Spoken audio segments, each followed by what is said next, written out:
J'insiste donc sur les prochaines dates tendues. Là, je mets tous les aspects plutôt majeurs et mineurs, les aspects, on va dire, essentiels à noter entre Uranus et Mars.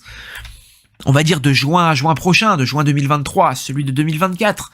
Et on voit que le quinconce du 1er octobre, l'opposition du 11 novembre, le deuxième quinconce là du 21 décembre, sont des dates particulièrement importantes à surveiller, comme le 26 juin, en termes d'attentats, de violence.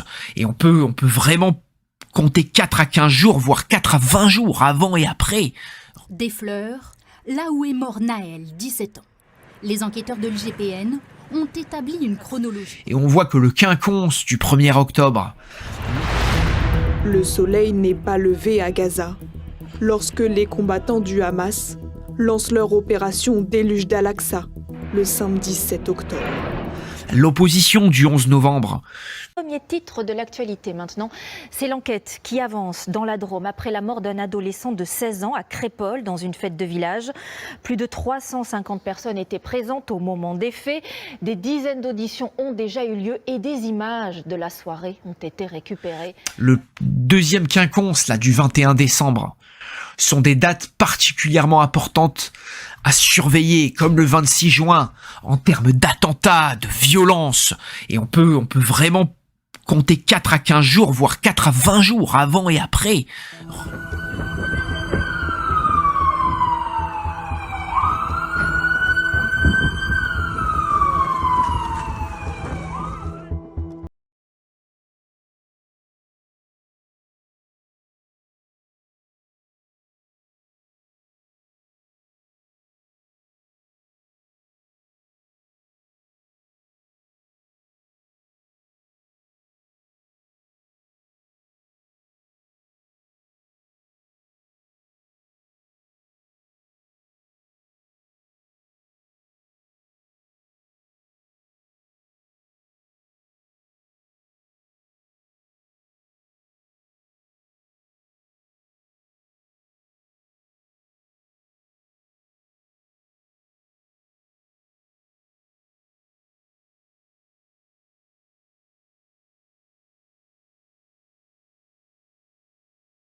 Quelques fleurs et des peluches pour rendre un hommage pudique à cette famille décimée.